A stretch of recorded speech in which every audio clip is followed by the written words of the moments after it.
Welcome to The Watching Dead, the officially unofficial podcast for The Walking Dead on AMC. I'm Jim. And I'm Aaron. And today we're talking about Season 7, Episode 8, titled Hearts Still Beating. I think we all know what the title means. Kind of at the end realize everybody's still got a heart in their chest, except for people who may or may not have it spill out of their torsos. And, you know, they're still resilient and resistant. Much like the Walking Dead fan base. Okay, yeah, that's a good comparison. Our hearts are still beating. What do you think of this episode? I liked it. I liked it a lot, oh man. So some of it is because they have. I felt like this episode really accelerated the timeline, and where I was dreading that we were going to spend another half season with this kind of prelude to confronting Negan. You know, and of course, as soon as I get my hopes up, the show will then give us a 3-part, single-focus episode or a series of episodes on where Heath has been next season, and this will all come crashing down to a halt. But I don't know. I mean, I've kind of got the hope that they're just going to step back and like maybe tell this this all-out war kind of plot line straight up. So I'm excited for the next half season.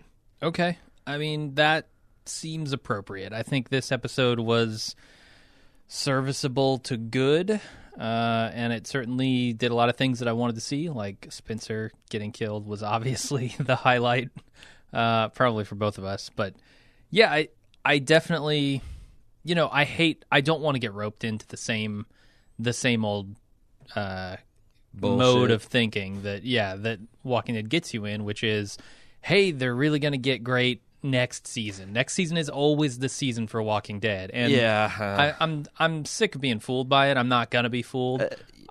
So I'm with you. Like, they will do the episode of Heath. They will do probably another episode of Tara, and they'll gloss over deaths, and they'll have all the same bullshit they had in this season. And I'm not saying that like I think the Walking Dead will be great, but you know, I think these last 2 episodes have been entertaining, and you know, you've had Negan. Like, he showed us, I think he showed another dimension to himself. Like Negan, who's like, "Oh shit, I could have died right here."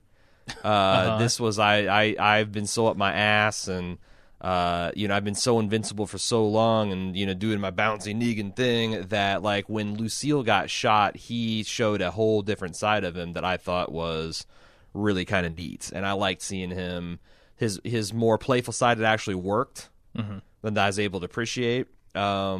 So yeah, I mean, like I said, I don't know if they'll pump on the brakes, but I don't need Walking Dead to be great. I need Walking Dead to be entertaining. There was still a lot of stupid shit in this episode. Yeah, but there was humor, and there was drama, and there was you know, like Rick's realization that everyone in Alexandria was essentially an open rebellion. Even his own child, like the way Andrew Lincoln played that was really good and entertaining. Right. And the gambit to get out to the houseboat was just stupid and crazy and over the top. But that's the kind of shit I guess I miss about Walking Dead. Sure, I really enjoyed the boat stuff. If you're not going to be great, then dangle Glenn in the well, knock Aaron off a canoe, like get me rolling my eyes and like exasperated, because that's where I guess I'm most comfortable with this show. Okay. Well, why don't we get into the recap? All right, so we open up with Maggie on the wall. She's looking very Glenn. She's looking like she's playing a deliberate homage to the Glenn of old. You know, because he hasn't really rocked that look recently, but she's going back to old school season 1 Glenn look. Just head to toe denim. Yeah. I mean, that was never really Glenn's signature look. He usually took a more toned down denim approach, but Maggie's just going all out with the denim. And Gregory walks up to her and says, you know, should you be climbing walls of that torn uterus of yours? No, he doesn't say that. No one mentions that. That would actually probably score him some political points. What he does say is that people have been saying a lot of nice things about you and Sasha saving us. Don't let it go to your head. And Maggie, like this this is great because this is someone coming up with realistic, believable dialogue to just shut this smarmy piece of shit down. This is what I expect of a person like Maggie. She says, "Oh, well, don't let it bother you." Mm-hmm. I can see it seems to be bothering you. Then I saw she got this kind of like impish grin, and she plays this, "Are you going to eat that apple?" And Gregory's like shining up, like, "Hell yeah, I'm going to eat this delicious apple." And the guard standing watch with Maggie says, "Dude, you know she's pregnant." Mm-hmm. And he is he has to give her the apple, and then Maggie eats the apple with relish, and it's great.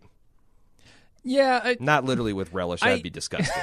That would be real gross. She's like, "This is the best goddamn apple I've ever had, Gregory. So look at the juice running down my chin. My baby appreciates his apple, Gregory. Thank you."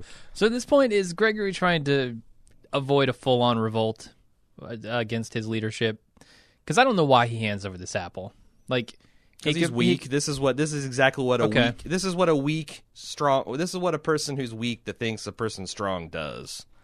And he essentially, once you recognize you're in this position where someone just outclasses you, they're just better at you for the job. The best thing you can do is fall behind their leadership, because you try to you buck it, you're going to get embarrassed. And Gregory, in this world, and being embarrassed probably means your guts get torn out too. Yeah, probably. So Maggie's guts have already been torn out, though. So yeah, what does it matter? That uterus is at red line still. Yeah, and I just no one is concerned about her fragile physical state. Not even least of all her. And it just I can't. I don't know what to say about that. Mm-hmm. How long has it been? Do we know? Has she been in bed for 6 months? No. We know for a fact that it's still been very, very. I mean, there's a timeline of just, I think, a week. Yeah, it's very short. Because Negan, they bashed her brains in, then less than a week later they came and made their first visit, and now less than approximately a week later. So it's been about 2 weeks. The entire last season. This season plus the last 2 episodes before that have taken place in over a matter of 2 weeks. So I wouldn't care. If it was just Maggie, I would not care one bit. If she wants to rupture her womb for the sake of climbing a ladder and looking over a wall, go for it. Mm-hmm. But presumably she cares about this child. It's the one thing she has left of Glenn. Right. And it's fine. If the doctor was like, "Sure, yeah, you're good. Just do what you normally do." But he told you to fucking sit in bed. Yes, and do nothing. Bed rest. It's a doctor. It's not some rando. It's not some guy who doesn't know what he's talking about. It's a freaking doctor. Listen to him if you care at all for this child. And that's the thing, The Walking Dead didn't have to say she had a ripped uterus. Right. I'm sure there's lots of other things they could have said that would cause problems that he could have fixed or whatever. No, sure, yeah. I feel like that there was some kind of baby scare in the last season of Downton Abbey, and the doctor's like, "Oh, you just need a stitch here, and you're good to go."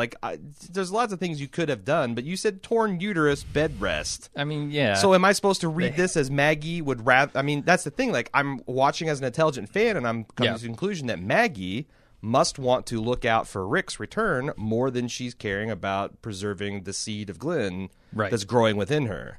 I don't think they're trying to imply that. Child, that's what I'm saying. I don't think they're trying. Woman. I don't think they're trying to imply that, but they are. They are because of their sloppy storytelling. Right, and it's the only thing I can see in these scenes. Yes. There should be a caption torn uterus every single time that she's on the screen. I don't know. So we go back to Alexandria, and Negan is putting on a shaving clinic with Carl. He's putting on a spaghetti sauce clinic. You always go against the grain, Carl. I think that's I got a thick ass beard. If I went on a first pass with the grain, I never can be able to shave against the grain. Mm-hmm. I get so many ingrown hairs and just tear my face up. Whew, yeah. But that's the only way to get it smooth. I guess dolphin so. Smooth. I guess so. If you have not as much facial hair as me, because that's a good way to look like you grated your face against cement for me. Yeah.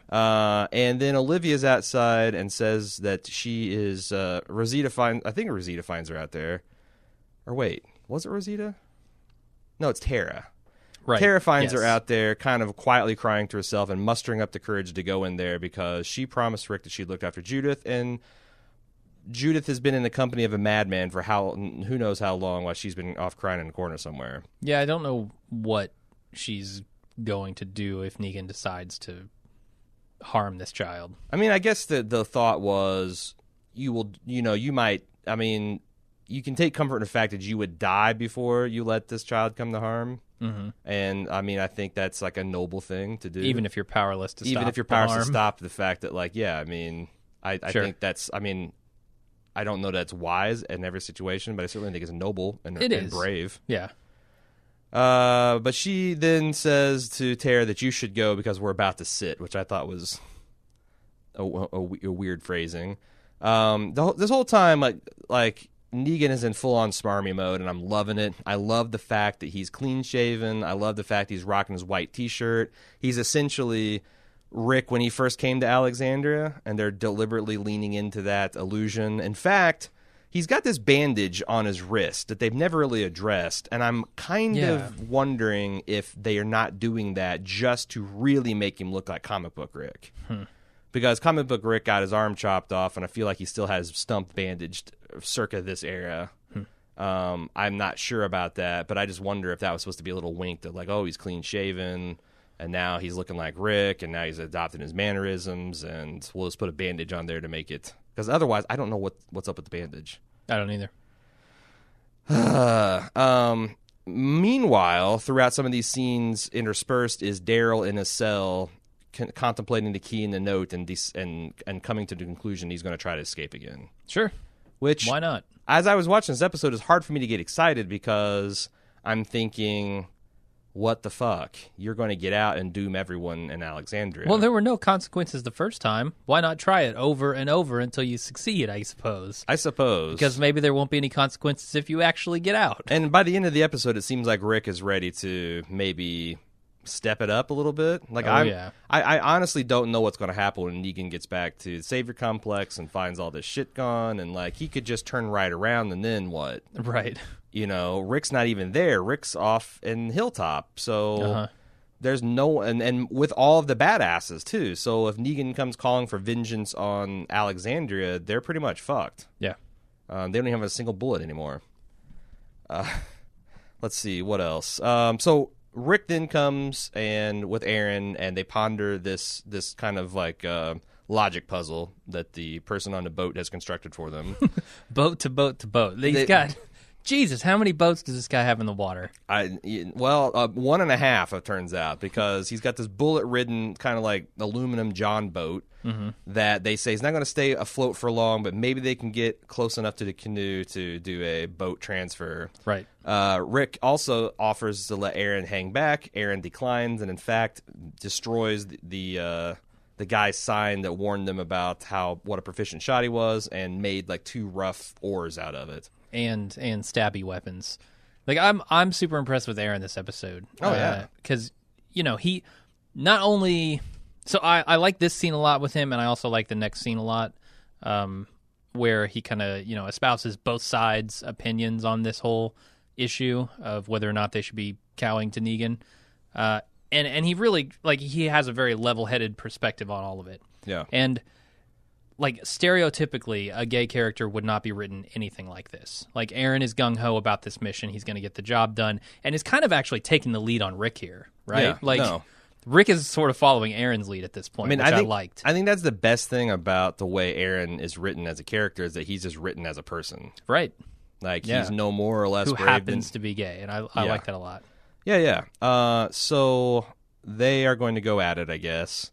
And also, I thought that Aaron was kind of low-key, properly offended by Rick's attitude. Like, he wasn't like, how dare you, is more like, no, I'm here to see it through. Oh, right. Yeah. And also, look at these badass oars I just made with my feet. We flash back to Negan, who is in Alexandria, and they're all sitting, this was a classic scene, they're all sitting at the table, he's at the head, and he kind of affects, like, you know, an 80s sitcom housewife. And is like, we're not waiting for your dad anymore. And puts Lucille in Rick's place and says she's hungry and asks Carl to please pass the rolls. He throws the please on, which I just thought this whole effect and demeanor was really funny. Yeah, it was great. It's some pretty dark comedy, right? Right. I mean, these people are under threat of death here.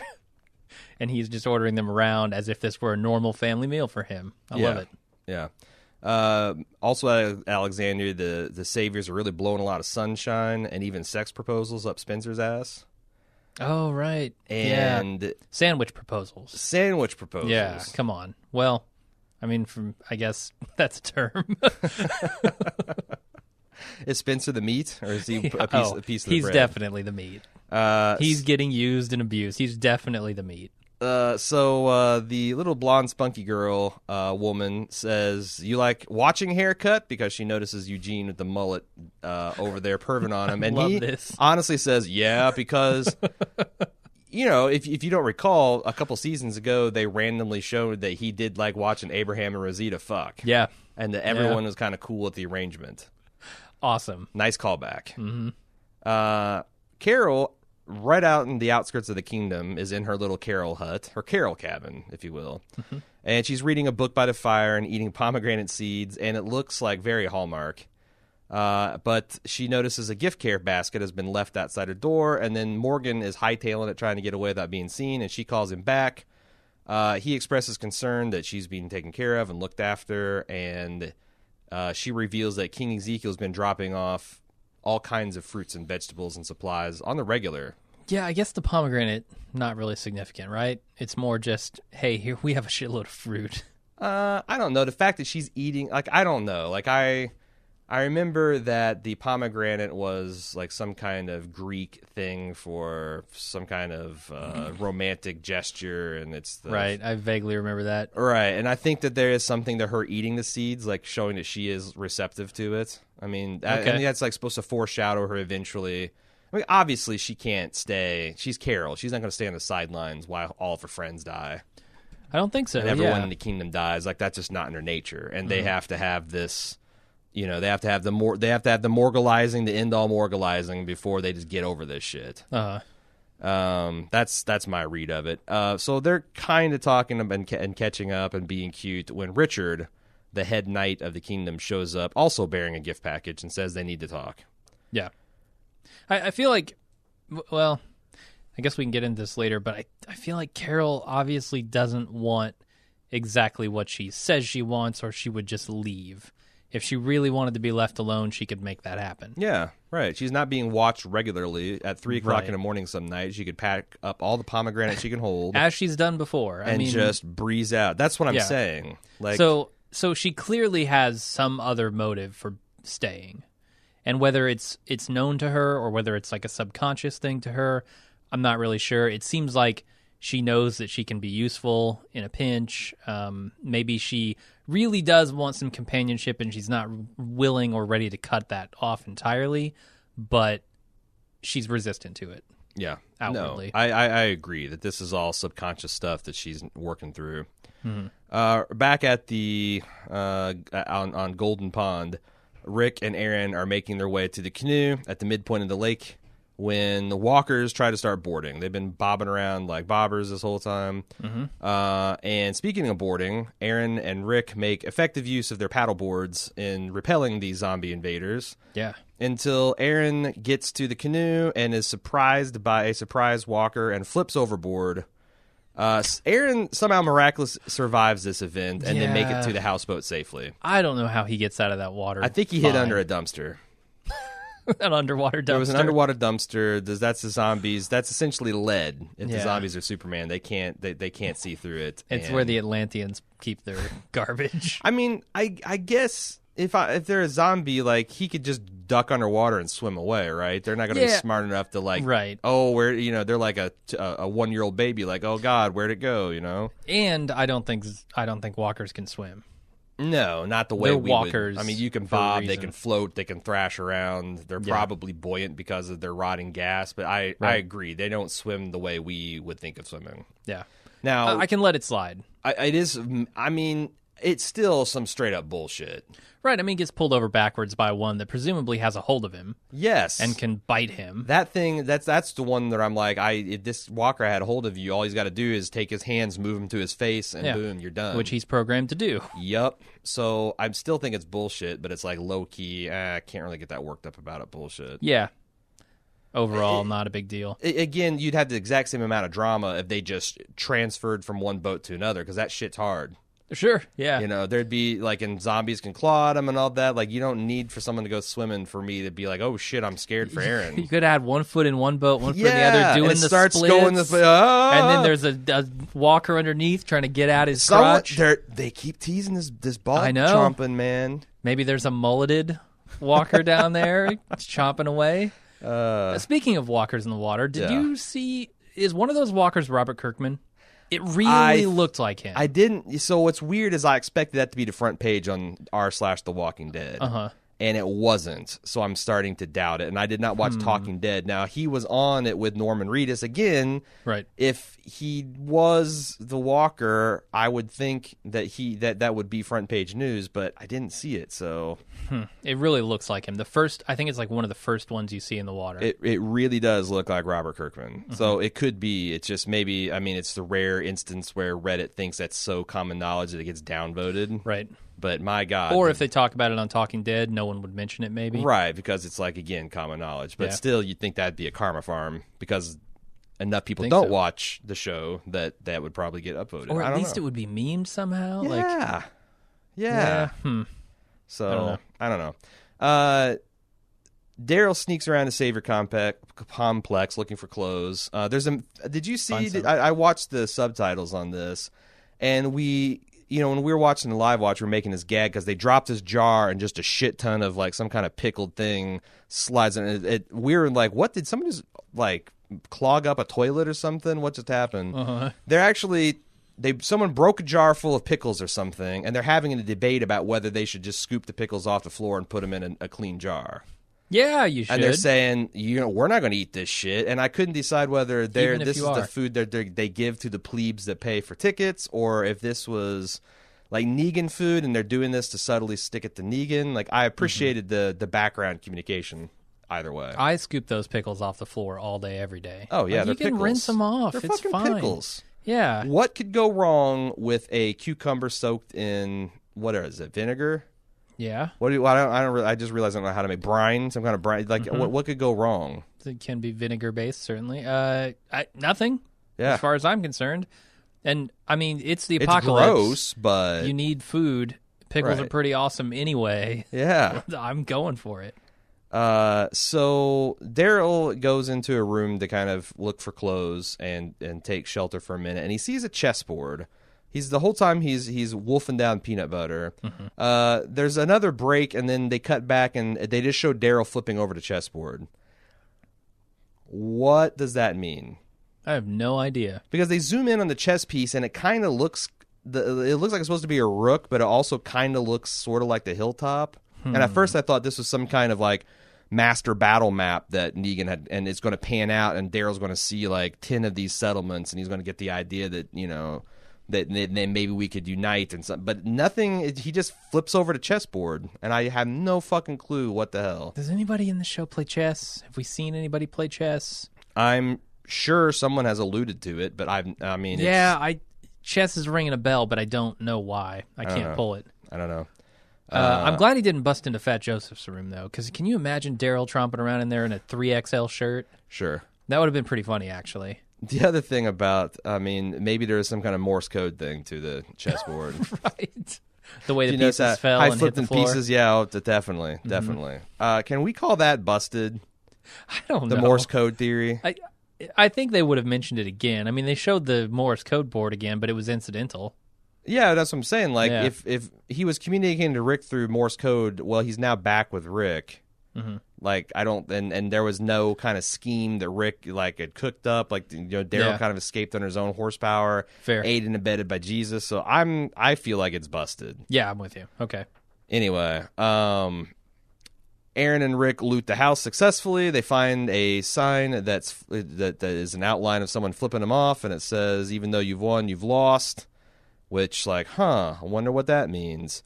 Rick surmises that the only thing this guy ran out of was ammo, because he's got guns, he's got grenades, he's got food, and they decide to cut the anchor and paddle the whole houseboat to shore so they can easily load it up in a truck, which is pretty smart. So what's up with this guy? So, I mean, how do you run out of ammo, still have all the food in the world, still have all the grenades in the world, but you don't leave the boat, or you don't go find more ammo or get to a safe place at all? I've been thinking about what in the hell this could be, and one easy explanation could be that this guy knew he was low on ammo, so he took what he had left, and he retreated to the surrounding woods, hoping that someone would find and follow back and take the bait, and then he could follow them back to wherever they're going. Okay. Like any group large and well armed enough to risk that would be something worth him trying to infiltrate. I don't know. So you think that the person following them, the boot person in the woods, is the owner of this boat? I think so, because it makes no sense. For the other thing that people are trying to speculate is like it's a member of the Oceanside community, like maybe the girl Cindy that's trying to follow. But I don't know that makes sense geographically. Yeah, I'm kind of with you. I couldn't really see it being that. I mean, their boots were wet and kind of boggy. It seemed like it seemed like the easiest explanation. It's somehow connected to this houseboat, but I have no clue. And it looks like that was a pretty big mystery for almost everyone discussing it online. Right. Michonne is still. Oh wait a sec. I'm sorry. Rick. After they get everything loaded up, Rick apologizes for making Aaron feel like he doubted him. Rick is just worried that people have lost their faith in him, and he no longer feels comfortable asking them to make supreme sacrifices. And, Aaron and him talk about his attitude and Michonne's and how hard it is to give up everything just to stay alive. Mm-hmm. But Aaron says, that's a choice they get to make. They go out and take the risk so that the people they care about's hearts keep beating. Sure. And that's like, I'm sympathetic to that view. There's nothing really worse than dying. You can come back from everything short of death. Sure. In this world. Yeah. So until you have a clear angle on Negan, I guess that's the thing I've been missing. Like this realization that we're not giving up necessarily. There's just no play to be made. So in the meantime, we have to survive. So when there is a play to be made. Yeah, I think actually maybe the most ridiculous statement I can possibly make at the end of this season is that before his death, I was on Spencer's side. I actually think Spencer's plan was a good one. Not to kill Rick, but to lull Jeffrey Dean Morgan, Negan, into some sort of false sense of security here. Right? Find out more about him, about their compound, spend months, maybe years, like he said, doing it, and learn when and where and how to strike. Right. That's what you do. That's the core of this resistance. That's what it's going to have to be. I mean, there's a fine line. And he was just... Either Rick was too stubborn or Rick was too afraid to go along with this plan, or Spencer was a little too gung-ho and angry about the rest of his family getting killed that he tried to take out Rick, and it ended badly for him. I mean, there's a fine line because, right? I think Rick's group has been too antagonistic. Maybe Ezekiel's group's been too compliant, and both seem like they're hard to do with the Saviors because the Saviors are looking to provoke you and looking. I mean, that's what I don't understand is why Negan allows his stupider thugs to just run roughshod over people that have done good work for them. Mm-hmm. Like, I mean, that just shit makes my blood boil. I don't but he allows it. That's like a huge weakness that he doesn't seem to be aware of. I don't know.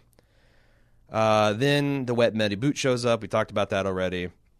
Michonne is still holding the redheaded savior hostage while they're driving presumably to go meet Negan. She asks her a lot of questions, like how long have you been with Negan? Why are you out here alone? And the woman is stonewalling her, and Michonne says, look, I know you're doing this because you think you can't talk your way out of me shooting you, but you don't know me. Let's just see where this goes. And the woman continues to stonewall her. Yeah, and she's very adamant, like, I'm going to find a way that this ends well for me. Yeah. Like, it's all about her in that moment. How did you take that? I took it, like I just said, I feel like it's about finding a way for her to end this problem. Did you? Because I thought maybe that would mean her dying. Potentially. Like I want. I don't know that that's terms. off the table. Because like when she says, "I'm not going to kill him today," what was she going to go negotiate on Rick's behalf? Like, I'm trying to think of all the things that she could have meant by that, and none of them are particularly good nor compelling. Yeah, I don't know if she's just doing some reconnaissance here. Yeah. And that maybe if this woman had talked to her a little bit more, she would have talked her way out of being killed. And then, but I don't know where that leads for Michonne. Right. Like if you let her live, she's going to tell the group. Exactly. And they're going to come back and either kill you Or just worse, move all their shit and you'll never find it again. Like right. Or worse, kill someone you care about that's not you. Yeah. Which seems to be what the Rick's group can't fucking comprehend. And I guess the thing, or she could go meet Negan, and Negan's like, you're going to go give a big speech to Rick about how you can't keep your woman in control, and maybe he kills Rick and puts Michonne in charge. Like, there's no way if you know that you can't defeat him. I don't understand what she's trying to do, and I wish. Well, she didn't know that until she got there, right? Yeah. So maybe she was hoping there'd be like a fucking, Wizard of Oz behind the curtain. It turns out he doesn't have that. Like every dude that was around the ring or around the fire, that's all the dudes he had. Like, okay. Yeah, I don't know.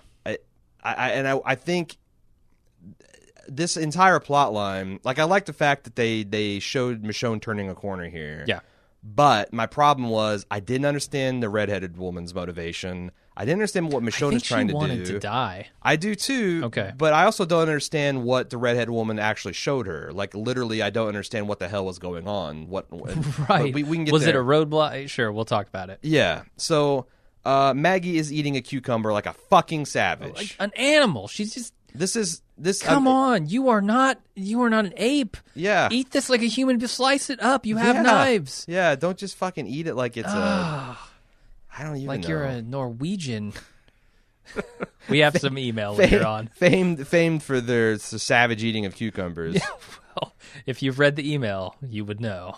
Sasha and Enid say that, you should run for president. And Sasha lies and says that Jesus left today because Maggie wanted to give him a to-do list for fucking pencils and crayons, which if I were Jesus, I'd say, fuck you and your pasta machine and your crayons. I don't give a shit. Mm-hmm. We are on survival basis. Let the kid, do they have a twig? Is there fire? They can fucking write with charcoal, Maggie. I don't need to go scavenge pencils and risk my goddamn neck for that. Pencils. Anyway. How many kids are there that she's teaching them all? They made a point of showing quite a bit of kids at the hilltop. I haven't even seen people at the hilltop. There are like 3 dudes and 15 kids? Yeah. There's Jesus, there's the guy standing on the wall with Maggie, and there's Gregory, and that's and there's the blacksmith. And then there's 100 kids running around. A school full of kids running around. And they can all use fucking charcoal pencils as far as I'm concerned. So Maggie goes off, and Enid says, why did you lie about Jesus? Because I know for a fact that he ran off 2 days ago. And they have a conversation where Sasha essentially says, I'm also going to try to kill Negan, but I don't want Maggie to know about it because Maggie will want to go with me. And Enid's like, everyone wants to kill Negan. The whole community rise up, and Sasha's like, please, that's silly. I mean, essentially, right? But Enid's so right. Enid has the community pegged. She does. Yeah. And but Sasha's like, if you care about Maggie, you will keep this under wraps because I don't know. I thought it was weird that Sasha had the entire community pegged wrong, and I wish I'd seen some scenes where Enid was kind of like, in lieu of all this Terra bullshit, Enid mingling with the hilltop and seeing people talking sedition about Gregory and about Negan and being at the boiling point. I mean, they gave us a little bit of that in the episode before they invaded the satellite complex, but I would like to have seen more of that, honestly. Like, why? Yeah, she almost, I don't know if they're not showing a ton of it because they want her to seem extremely perceptive. But what's weird, I think they pulled off, is she's always been the loner who's withdrawn from people, and now she's the one that can read them best of all. That's fine if you want to evolve her character, but you got to show it, man. Sure. But whatever. Yeah, she's kind of the voice of this episode, too, right? I mean, she's saying enough of this one-man army shit. Let's get together and let's do this right. By the end, everyone has realized it, but she was kind of on board with it from the beginning. So back at the Carol cabin, Richard is explaining about how there's been lots of places that have come together and fallen apart since the zombie apocalypse struck. And I'm like, dude, we know. This is season 7 of The Walking Dead. I've been through 5 of them myself. And he had a community, and he lost it and his family. And he lost all hope until he found the kingdom in Ezekiel. And that they were a well-organized, slightly crazy Shakespearean breath of fresh air. And that the saviors recognized how formidable the kingdom was, so they made this deal where they wouldn't set a boot inside if they continued to give him produce. But saviors being what they are, Richard recognizes this as an unstable situation, and he thinks the only solution is to preemptively strike against them. before they lose everything, and he wants Morgan and Carol to help convince him since they've got his ear. He's talking to the wrong people. I mean, come on. What kind of leader would King Ezekiel be if just because he's physically attracted to Carol that he would listen to her above all else? Right. Not a rational one. Yeah. Probably not a very stable or reliable one. I mean, I guess that's a consequence of some of the changes they've made to the characters is like some of this stuff feels a little Hail Mary-ish. Yeah, I mean... Like Richard, you're a fucking badass and a community leader. Like, if you can't convince him, what the hell? Yeah, so is that his name, Richard? Yeah. I didn't bother to learn his name. I called him shoulder pads. Sure. Yeah, so I don't know if it's all like, oh, I think Carol's pretty.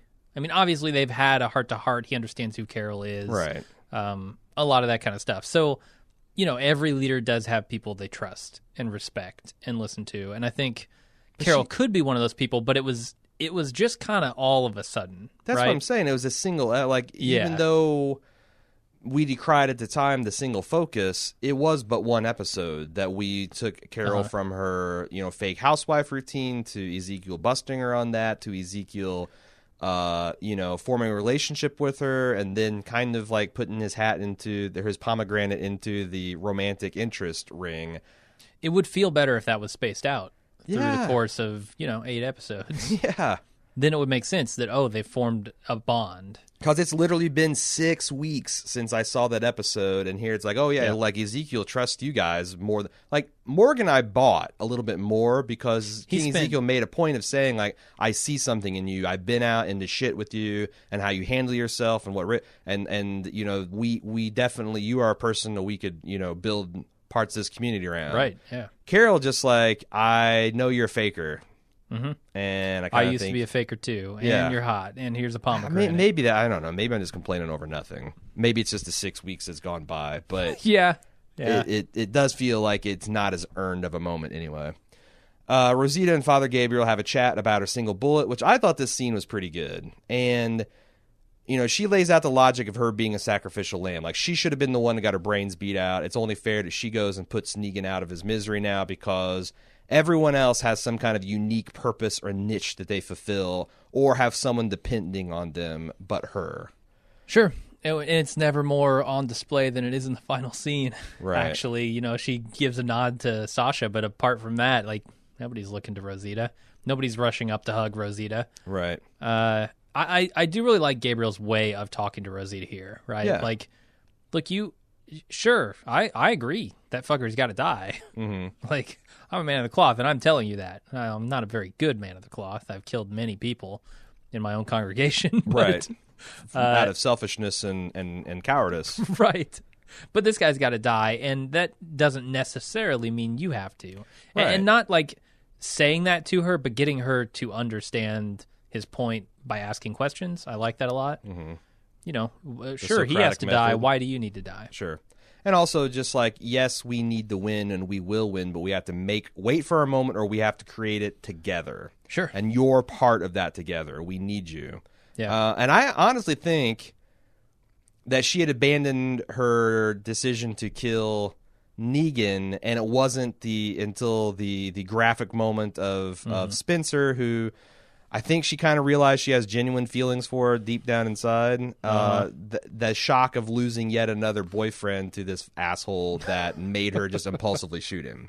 I think you're right. I'm not overlooking or excusing it, and I also think that it's dumb that she was swayed by Father Gabriel and not Eugene, because Eugene said damn near as much eloquent things and true things as she needed to hear, and she just wasn't. Mm-hmm. But I don't know. Like I said, I've been pretty critical of Father Gabriel. I thought if this is his role, which is essentially talk sense into all these stupid people, that's maybe something he can do. Yeah, he doesn't have to necessarily be heroic. He doesn't have to win the argument. Or noble, or any of those things. He can just be a voice of reason. And I think, I don't want to say too much about religion because I don't know a lot about outside religions that are not what I grew up in. But I think that's usually the role of a priest in a community anyway. Like, you go to your father with your troubles. Counselor, yeah. And he counsels you. He may counsel you from the Bible, or he may counsel you just kind of from his own knowledge of the world. Right. But that I feel is like the best role of a priest, right. usually. And I think more than half of successful counseling is just listening to people. Sure. Like, you don't even have to have good advice. Just they will tell you what they want. Having them talk it out, and sometimes that's all people need is to talk something out, and then they know what decision they should make. So right. I agree. I think that would be a useful role for him. Mm-hmm. Unfortunately, it seems like it wasn't. I don't know. I guess it was effectual. I guess it did do something to change her mind. Daryl continues to sneak around the Savior complex, trying to escape the questionable musical tastes of their saviors. Like, this background music they were listening to, I'm like, what? This is just terrible. It was bad, yeah. Why would any group of people, is this what they did? Maybe they all hate each other. Like, I want to listen to rap. I want to listen to country. I want to listen to pop. I want to listen to gospel. So they all agree to something they all hate just to piss each other off. That's the only explanation for why this is playing in this group with this group of people, right? Yeah. Yeah, it's I don't know. That seems like a reasonable explanation. They've had two really odd music choices in a row. Mm-hmm. Like last week we talked about it sounded like the warm-up band for Explosions in the Sky. Yeah. This sounded like almost like a warm-up band for like who would be the undercard for a Weird Al Yankovic concert. Okay. You know? This sounded like the stage music they play before the band comes on. Uh-huh. Like, just so people can, like, find their seats, mill around and get drinks. Yeah. This is your 10-minute warning before the act starts. Right. Back at the Carol cabin, Richard hilariously doubts Carol's combat experience. And I love her deadpan, "You're wrong." And then Morgan's like, "You're very wrong. Yeah. She may be the most capable fighter in this room." Which, it's funny because any other show I'd be primed to call bullshit because, it's like whatever. But Carol, I can't really dispute that. Like, she fucking was a dyed-in-the-wool true killer in like 2 or 3 different episodes. Yep. Like, she fucking she cleaned out Terminus. Yeah. And she retook Alexandria from the wolves almost single-handedly. Yeah, it was fucking awesome. So...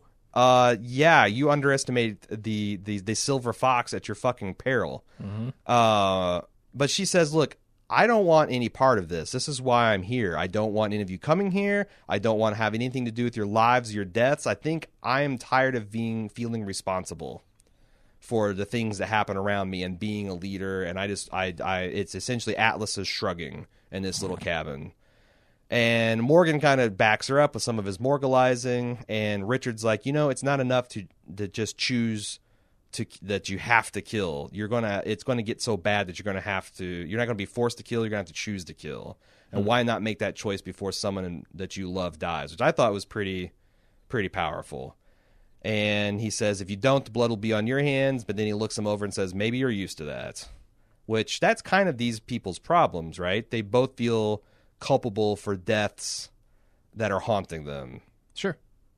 Yeah, and I mean, I don't know that I totally disagree with Morgan here. Like, you are, by pushing the issue, by pressing it, you're going to have to kill people. Mm-hmm. That Morgan is essentially saying you may not have to. Like, if you don't press the issue here, maybe it never comes to that point where you have to go kill these people. Yeah, this is the piece. You don't know that the Savior's going to push it further than this. Right.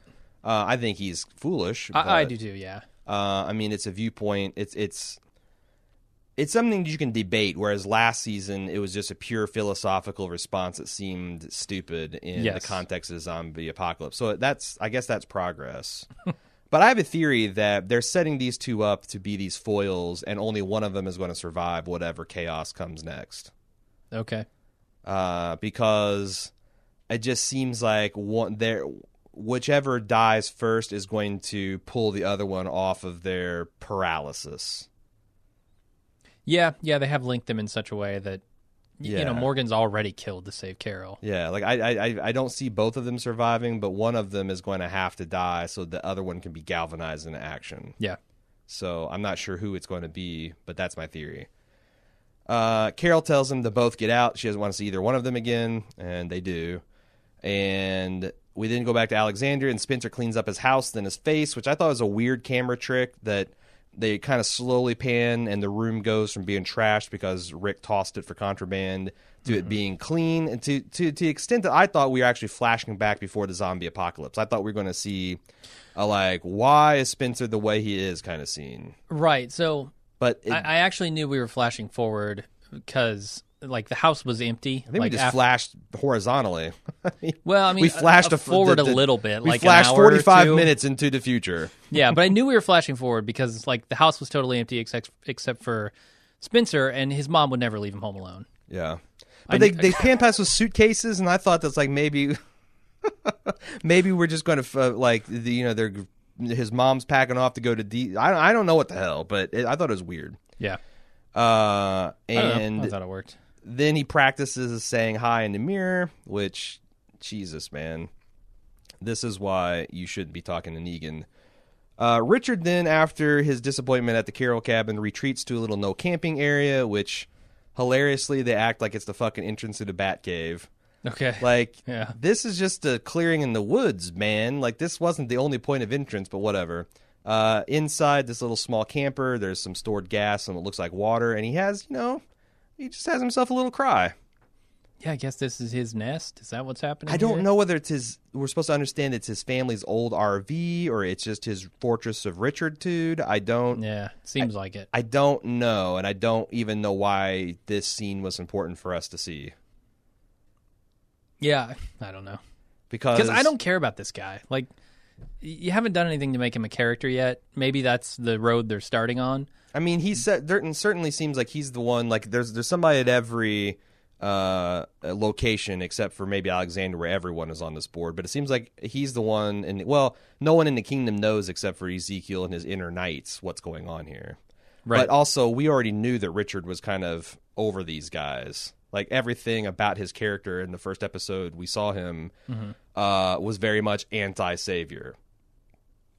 He got beat up by them. He challenged them. He was feeding them dead, zombie-infested pig guts. Yeah, I don't know why it's important to see him cry for 2 minutes in this place, because he's got a lot of gas there, but not enough to power a war effort. He's got it looks like empty bottles, which I didn't understand what the significance of the empty bottles. Yeah. That was weird. I don't know. I thought that maybe they're full of water, but it didn't look like they were when he brought them to Carroll. I mean, maybe he's going to fill them with gas, make some Molotovs. There you go. Big ass Molotovs. Spencer is walking down the streets of Alexandria to meet Negan. He's got a half-drank bottle of some kind of bourbon in his hands. Rosita sees him and asks him if he's on a hot date, and he says, "I'm just doing what I think my mom would do, which is build up trust and rapport which might ground me and send me to my room." Wait, no. Say I'm such a disappointment compared to my older brother. And maybe this will pay off in the coming months and years. And then he also says, "I thought we had something good." And she says, "I used you because you were handsome to forget the situation I was in." And then he says, "Would you be up for dinner?" And she goes, "No, I used you." No, she doesn't do that. The things that I use, I do not take out for dinner. I discard them. I throw them away. That's the definition of use, Spencer. I hate to disappoint you, Aaron. She doesn't say any of that. No, she actually seems charmed by this guy, which I don't buy this relationship at all. I mean, so he's a good-looking guy, right? Yeah, no, I totally Rosita, I'm trying. I'm really trying to see Rosita's point of view here. Okay, how can he's a this good-looking woman guy, respect? And he's charming in some ways. Every once in a while, he's okay. Sweet is how she describes him. Sweet is what she says. I don't know, man. He's just... This woman is just a fucking post-apocalyptic badass. I don't see how she can overlook this guy's cowardice and softness. Right? I'm with you. It's not going to work out long term. Maybe she's just going to give him another dose of medicine, use him again, and then send him on his way. I mean, I don't know. Like I said, it'd be interesting if she's like, "Hey, I'm content to keep using you, bud." But right, I don't know, because they also seem to build this into the inciting event to shoot Negan/Lucille, and like I said, I just didn't buy it. Yeah, Spencer shouldn't have been this big of a shit, I guess, but whatever. Fat Joe busts Daryl trying to steal a bike, and Daryl in turn busts Fat Joe's head wide open. Fat Joey says, "Please, please, I'm just trying to get by." Daryl says it ain't about getting by here. It's about getting it all. And Jesus comes around the corner and sees Daryl shocked at the savagery. I was too, frankly. No mercy, Daryl. I don't whatsoever. blame him. I don't either. We just a taste of what we saw them put, the dehumanizing shit that they put him through. I can totally see where he would just beat the shit out of anyone that he got a chance to do. Sure. Yeah. So back at Alexandria, what's going on? Oh yeah, Spencer goes to meet with Negan, and his like retainers kind of like block his way. But eventually Negan comes out and says, "Yeah, come on in, I guess." Michonne is then shown by the redheaded savior. They drive up on a hillside, and she goes, "Look at this. This is Negan." And she gestures to a crossroads in a fairly wide open field where hundreds of people are just milling around. Mm-hmm.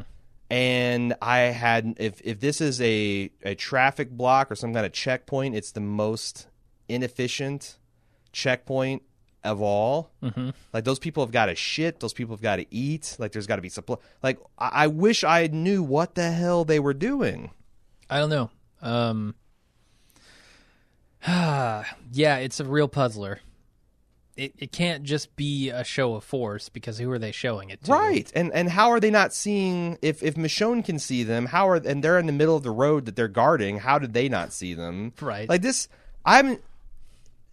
is like the season opener of season 2, where it's just they wanted to do this one thing, but it was just staged and conceived so poorly that I had no idea. I had no idea what she was looking at and why it was so impressive. I mean, yeah, there was a lot of just bodies sheer down numbers, there. right. But without any context of who they are and where they're at and what they're doing, like, yeah, it's sheer numbers, but again, I'm wanting to know what the hell are they doing? Yeah, I mean, the questions are different than the ones they probably want you to be asking. Right.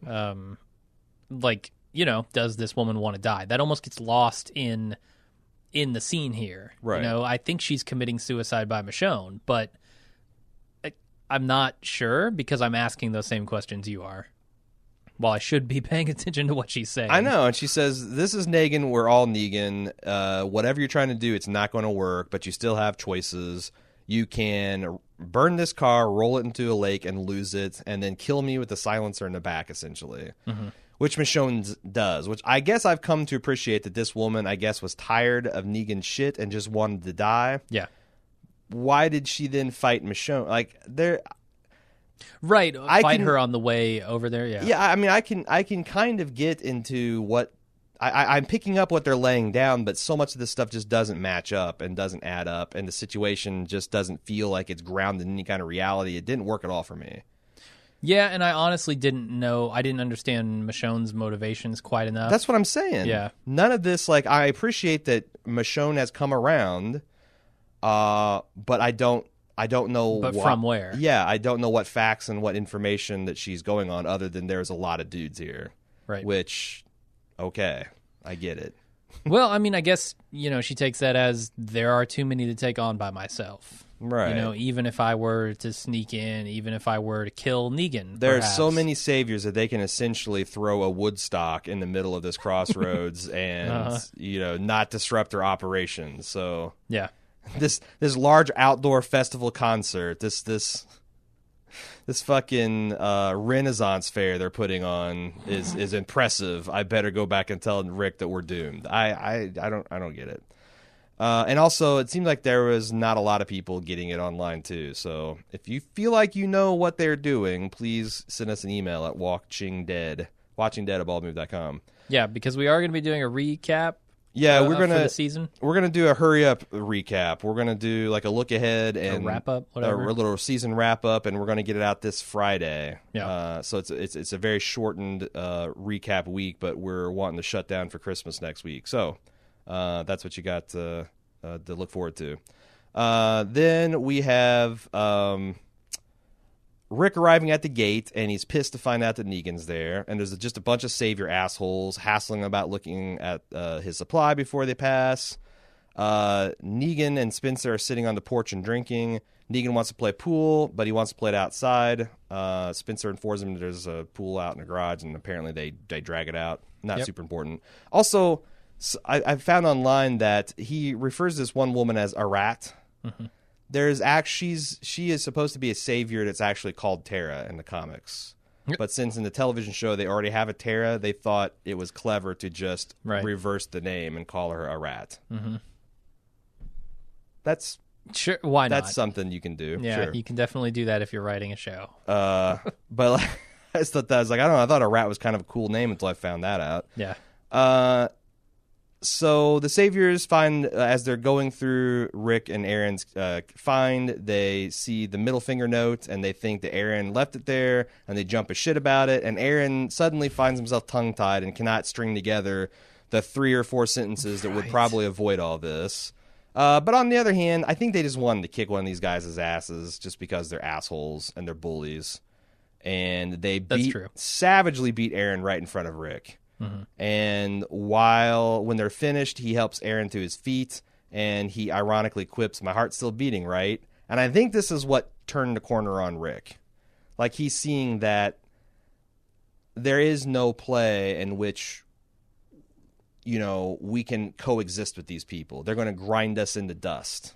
Right. And I mean, even this is Nazi Germany. It cannot be appeased. Yeah, this is what Richard was talking about. Shoulder pads, what he was talking about when he says, you know, these people can't be trusted. They're going to take it too far. And they are here. I mean, this is not part of the deal. Rick just brought back a massive haul. He was trying to hand it all over, and they kicked the shit out of him just because. Yeah, I mean, this is the kind of, like, these people don't... Anyone that's okay with this kind of power structure is bad by definition. Sure. Mm-hmm. And they're not. They're outlaws. Like, they're not going to respect any kind of agreement. And I guess that's Negan's weakness. I thought that he was going to be, like, you know, very law and order if he kept his troops in line, and he was the only one that could, like, you know, tactically use cruelty to make a point. Mm-hmm. But these guys are just like fucking, you know, playing around with toys. They don't understand what they're doing, and they don't understand the if you just arbitrary and capricious nature of these punishments, they're actually going to, you reach a point where a person's back against a wall, and it's like, well, why not rebel? Yeah, nothing like to lose. It's a dangerous powder keg type of situation, mm-hmm. and I don't know. It makes Negan seem a little dumber than I think they want him to be. Yeah, or even if he understands this, he doesn't have a tight enough grip on the people beneath him. Yeah. Where they don't act out like this. Right. Because surely he has to understand the kind of position he's in. Like, a guy doesn't get to the place where Negan is without understanding these things. But maybe, I mean, we don't really know how he got to the place he's at, so maybe he did. I can't imagine that he could be that manipulative of people without understanding the consequences of those types of actions. Yeah. No, I know what you mean. So Spencer says he wants to talk to Negan about Rick because Rick has got a history of not working well with others, and he explains how his mom used to rule this place and everything was just hunky-dory, and that I can be the leader that she was, and that's what this place needs, and that's what you need. Negan retorts that Rick hates my guts, but he's out there working for me. He's swallowing his hate and getting things done to protect the people he loves. You are here while he's away trying to get me to eliminate your rival for you. Yeah. And my guess is because you don't have guts. And then he finds Spencer's guts and he admits that he's wrong. Yeah, they were inside him the whole time, which I freaking love. Love the line from Jeffrey Dean Morgan. Yeah, where he's like, I have never been so, like, boy is my... I forget exactly what he said, but... Yeah, I have never been so wrong in my whole life. And I thought the reactions were epic, and they kind of, you know, panned around, and you got everybody's reaction. Mm-hmm. But I kind of wish that they'd played a little bit more like, you know, because this was such... Spencer. Yeah, it's like, this kind of makes sense. Mm-hmm. Yeah, Spencer would do something that stupid. I mean, they've been living with him for years, right? They know. Right. Like, he's the least capable of her sons, and one of the sons was, like, spectacularly incapable. Mm-hmm. He didn't even make it through, like, 3 episodes. Right. So, I just wish there had been a little bit of kind of like, Negan says he wants someone to step forward to clean the mess, or they can come finish the game of pool. And Rosita takes this opportunity to whip out her gun and shoot Negan, which then goes to a commercial break, the smallest of cliffhangers. Right, which, fine. The cliffhanger got us talking. Like, during that commercial break, we were like, did they just shoot Negan? Did they just kill Negan? I mean, Jeffrey Dean Morgan's a big actor. They might have just killed him. When I was thinking, well, that makes sense because that would save some money. And also, they've got this weird thing where, Daryl's with the Saviors and Dwight is kind of evil. Maybe Dwight takes over the Saviors. And, I think that... And they've been making this whole thing of we are Negan, so maybe anybody steps up and becomes Negan. Yeah, that's literally going to be true. Yeah. But it turns out... they don't. It turns out this headshot machine, with her one bullet, manages to hit Lucille. Oh, my God. And it embed into the bat, and This is ridiculous. Jeffrey Dean Morgan's performance, where he plays Negan as slightly terrified, but also pissed beyond belief and jacked with adrenaline, I thought was really good. And he also correctly deduces that this is a homemade bullet, and Rosita, to her credit, is kind of a badass in resisting the because a rat gets right in her face and puts a knife. And I thought okay, well maybe Rosita's face will get carved up, or maybe she'll die. As it was happening, I don't see how anyone makes it out of this alive, because if Negan allows this to stand on top of the Carl aggression, on top of the other, then there's just no way. An authoritarian leader can't let this shit slide. No, it's kind of... I don't know how to take this, because he doesn't kill anyone for trying to kill him. Right. He kills them because they won't give up who made the bullet. Right. So is it cool to try to kill Negan? Is he fine with that? Well, I think... Is this like Klingon society where he just he dots his hat and says, good job, good day to you, sir? I think killing Olivia was tactical, because it was, and then stealing Eugene was a lot of punishment. That's something that Rosita has to carry on her shoulders now. Oh, absolutely. But here's the thing. He couldn't have known that. He couldn't have known that they had this conversation about the bullet and how it's going to cost someone, but it's not going to cost Rosita. It's going to cost someone else. Yeah. And she denied the whole thing, and then... Now it's all coming true. But also, he also had just killed Spencer, so there's got to be a tactical consideration of how many people can I really kill in this community? I feel like you got to kill one for trying to kill you. Yeah, I broadly because that is the most offensive thing you can do. Yes, right. Yeah, that's the one thing that cannot not be allowed. It seems like you would kill. You would kill someone that she actually cares about and her. Right. So just that if anybody steps to me, it's going to be you and your friends and family. Instead, he kills no one for that. Yeah, it's he lets her cut her face on a knife. Yeah, which was pretty fucking badass. Maybe he just has ultimate respect for badass. He doesn't kill Carl because Carl's a little badass. He doesn't kill Rosita because Rosita is a badass. I don't know. It's kind of, I think he also really likes, that's the other kind of low-key thing, is I think he really likes Rosita. Looks-wise? Everything. Okay. That she's a badass, and that she's hot, and that... I think he would probably find it pretty interesting and rewarding to break a person like that. Oh, kind of like Daryl.